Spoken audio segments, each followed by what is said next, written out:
It's officially been 130 chapters since Jujutsu Kaisen's fan-favorite character Satoru Gojo was sealed away in the Prism Realm at the hands of the demented... Well, I was gonna say Suguru Geto, but yeah, I guess mini spoiler alert. His name is Kenjaku! Chapter 91 of Jujutsu Kaisen began the long sprint to this iconic moment that after over 3 years or 39 months or... yeah, you do the rest of the math, I'm not doing it for you. To be precise, our guy Satoru Gojo is finally freed from the restraints that have kept him in captivity. Because chapter 221 of Jujutsu Kaisen just blew the door open to our guy and led forth an incredible battle that we're gonna get into. And before we continue, if you would hit that subscribe button and that bell, I'd greatly appreciate it. We talk about a wide variety of anime and manga on here. You might like, hit them buttons. But I'm imagining there's a ton of people that are confused and like, wait, what is the Prism Realm exactly? The Prism Realm is a seal that was used by Kenjaku, an evil ancient curse who's currently posing as Suguru Geto against Gojo. The artifact creates a separate enclosed space using cursed energy. This space is designed to trap an isolated target, preventing them from escaping through physical means or using external resources. Once inside the Prism Realm, the target is cut off from the outside world and is unable to use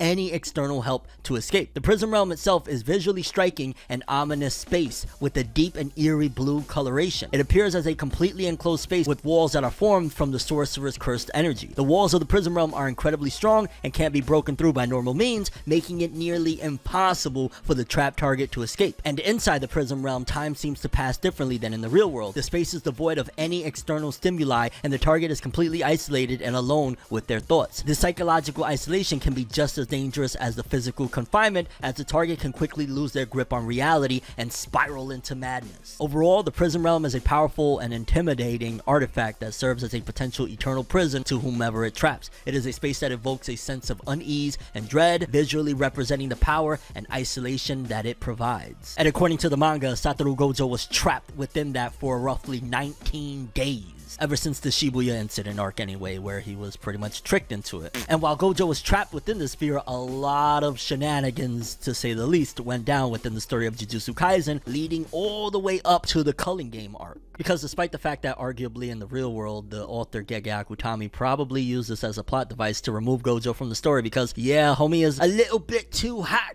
Ultimately, it allowed for Suguru Geto to accomplish several massive feats regarding the sorcery world of Jujutsu High and just in general the sorcery world as a whole, because with Gojo in the story, he wouldn't have been able to get a lot of these things done. Because it's been showcased time and time again throughout the story that Satoru Gojo is pretty much the epitome of threat that any villain or cursed spirit could handle, and pretty much they don't want the smoke, fam. They don't want the smoke. Not to mention the fact that even one of the strongest curses currently alive at the moment, Sukuna, yeah, he didn't want it either, at the very least up until this chapter. Because Jujutsu Kaisen chapter 221 begins with the crew, Yuji alongside the rest of them, pretty much gearing up to release Gojo from the seal, despite the fact that they're unsure of what possibly could go down and the repercussions. Because again, this is a foreign artifact that they're just not too familiar with, so even the angel Kurusu was unsure exactly of the possibilities of what would happen upon releasing Gojo from the seal. And as stated before, one of the reasons to seal Gojo away was simply put, he was absolutely broken in power to the point where foes such as Suguru Geto, aka Kenjaku, Sukuna, and the rest of these cursed spirits that oppose the heroes essentially don't want to face up against some of these things. Because Gojo is one of the most powerful Jujutsu sorcerers in the series, and some of his abilities include Domain Expansion, Gojo's signature ability, his Domain Expansion technique, which creates a barrier around him that manipulates space, making it impossible for anyone to get close to him or even perceive his movements. There's the Six Eyes technique. Gojo is one of the few people in the series with Six Eyes ability, which allows him to perceive the flow of cursed energy, see through illusions, and read the thoughts of others. There's also Infinity, Gojo's ability to manipulate infinity, which allows him to control the flow of cursed energy and create a seemingly endless void that can destroy anything it comes into contact with. Then there's Curse Technique Lapse. The ability allows Gojo to negate any curse technique he comes into contact with, making it useless against him. Overall, Gojo is an incredibly powerful character in the series, and his abilities make him a formidable opponent in battle. So much so that pretty much Suguru Geto, aka Kenjaku, had to do what he had to do. It was unavoidable. Not to mention again, Kenjaku just had to figure a way to remove this giant threat of a man from the story so things could actually go down. Because realistically, Satoru Gojo could have easily easily stopped Kenjaku's plans, likewise with Sukuna, at any given moment had he not been sealed in the Prism Realm for majority of the story. Because now that I think about it, it is kind of crazy that Satoru Gojo was sealed longer than he was actually present in the manga. Madness. It's pretty much the equivalent to like One Punch Man Saitama going for groceries while a giant threat is going down, and majority of the arc he's in the supermarket. Except Gojo was in a giant dark room. Now, diving more into the ancient curse Kenjaku's motives and plans, you gotta wonder, well, why steal Gojo away? What is his ultimate goals, and why would it take him removing Gojo from the story in order to accomplish said feats? Well, ultimately, his goal is to create a utopia for cursed spirits by merging the world of humans and the world of curses. And to achieve this objective, Kenjaku seeks to resurrect the cursed spirit king Sukuna himself by gathering all 20 fingers of his cursed energy scattered around the world. He believes that by obtaining all the fingers, he can create a new body for Sukuna to bring about the destruction of the human world, paving the way for the cursed spirits to rule, which would mean Kenjaku bowing to his feet as well. I don't know how far that's gonna go. I mean, he's a prideful lad. And of course, throughout the series of Jujutsu Kaisen, Kenjaku gathered a group of loyal followers known as the Cursed Womb Death Paintings, who he has artificially created using cursed energies. Throughout the series, Kenjaku's schemes become more elaborate and dangerous as he seeks to eliminate all humans and create a world where only cursed spirits exist. His ambition drives him to become more powerful, and he will stop at nothing to achieve his goals. And ultimately, to achieve his goal, yeah, he had to remove Gojo from the picture, because it was like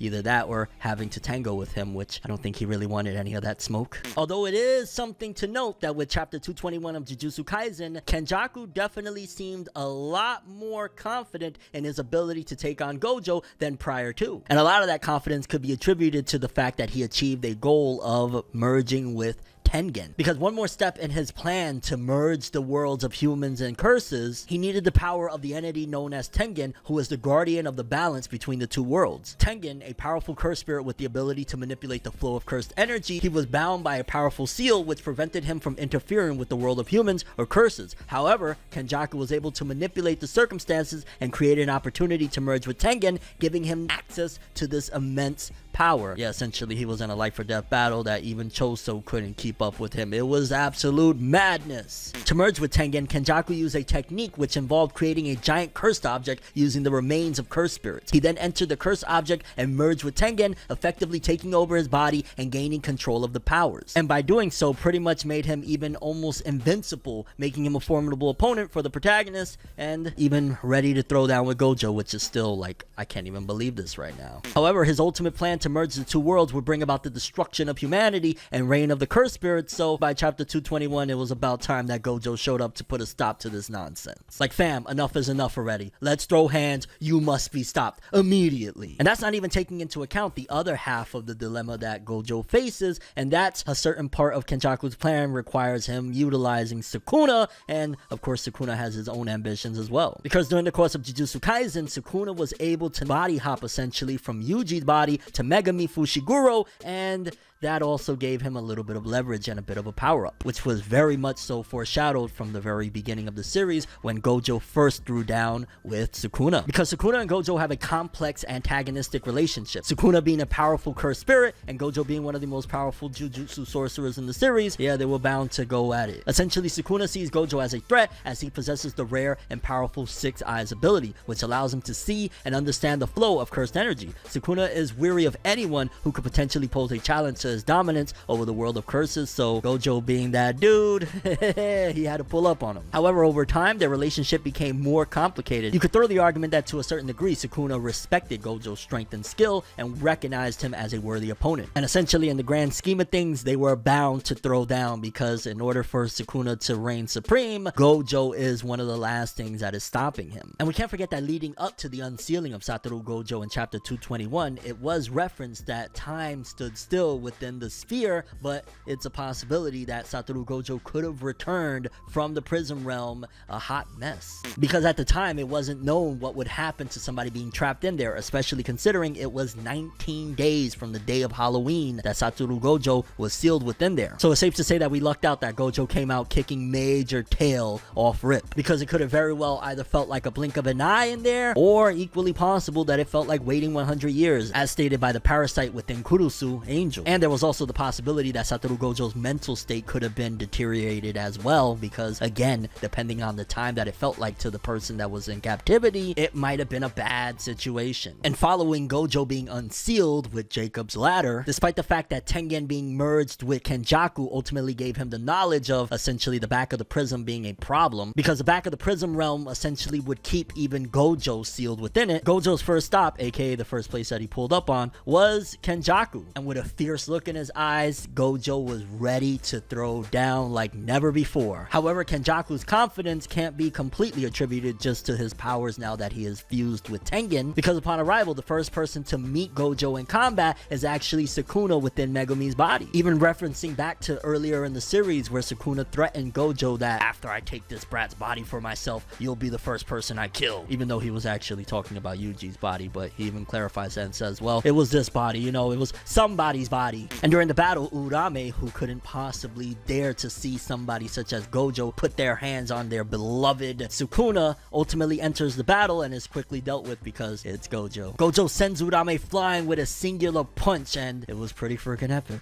And despite being 2-on-1, Gojo's confidence to be able to deal with this threat is still at an all-time high. He even goes as far as to troll Sukuna because of Kenjaku's orders, saying, to think the great Sukuna would so nicely obey instructions his mommy knit on his hanky. Yeah, Gojo really is that dude, fam. He's him. Gojo is him. And even Gojo reminiscing on some of the conversations that he had with Yuji and Megumi regarding who would be stronger and who would come out on top in a combat battle between himself and Sukuna, he remembers being asked, Sensei, who's stronger between you two? And even back then, Gojo claimed if Sukuna regained his full strength, it'd be a tad difficult, and while they asked, would you lose, he said, I will win. Returning to the series with an epic declaration of victory before the battle even really kicks off. And although being sealed within the prism realm for several weeks, ultimately Gojo seems to still be at tip-top shape and capable of throwing down with not only the cursed king himself, Sukuna, but potentially even Kenjaku if he was to get involved as well. And I mean, as we stated, Gojo even launched Urame like they were nothing. It's just straight up absolute epicness here with Satoru Gojo. And there you have it. That is everything regarding the prism realm and Satoru Gojo leading up until his unsealing in chapter 221 explained. Thanks for watching. Hope you enjoyed. Subscribe and hit that bell to get more.